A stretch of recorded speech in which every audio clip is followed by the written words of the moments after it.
мақомоти иҷроияи ҳокимияти давлатии ноҳияи Темурмалики вилояти Хатлон дар ҳамбастагӣ бо соҳибкорони ватандӯсти маҳаллӣ ба хотири таҷлили сазовор аз ҷашни 30-солагии истиқлолияти давлатӣ ва рӯзи ҷавонони Тоҷикистон мусобиқаи гӯштингириро роҳандозӣ намуд. Чун анъана бо дуои пирони деҳ ва рақобати насли наврас мусобиқа расман оғоз гардид.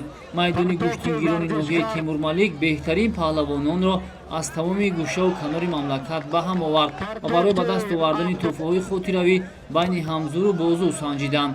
бо гузашти ҳар дақиқа рақобатҳо рангину ҷолиб мешуданд, зеро навбат ба паҳлавонони шӯҳратёри мамлакат дода мешуд.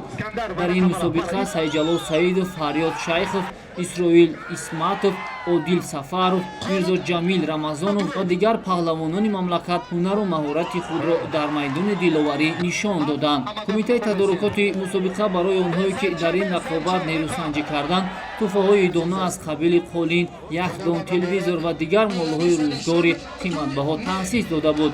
ҳамчунин дар баробари тӯҳфаҳои хотиравӣ мукофоти пулӣ низ таъсис дода шуда буд, ки рақобатҳо давоми 6 соат идома кард. дар мусобиқаи гӯштини миллии ноҳияи Темурмалик 2 шоҳҷоиза гузошта шуда буд, ки барои мукофоти дараҷаи олии аввалини он паҳлавонони дорои вазни миёна Саидшоҳ Раҳматуллоев ва Наврӯзи Каримзод рақобат намуданд, ки дар ниҳоят паҳлавони ноҳияи восеъ Саидшоҳ Раҳматуллоев барандаи шоҳҷоизаи якум шуд. барои мукофоти дуюми олии мусобиқа Абушаҳна Саидзод ва Саиҷалол Саидов рақобат намуданд, аммо дар ин ҷуфт ғолиб муайян нагардид ва бо хӯрии ин ду гӯштингир дуранг эълон шуд. ин ду рақобат анҷомбахши мусобиқаи гӯштини миллӣ дар ноҳияи Темурмалики вилояти Хатлон гардид.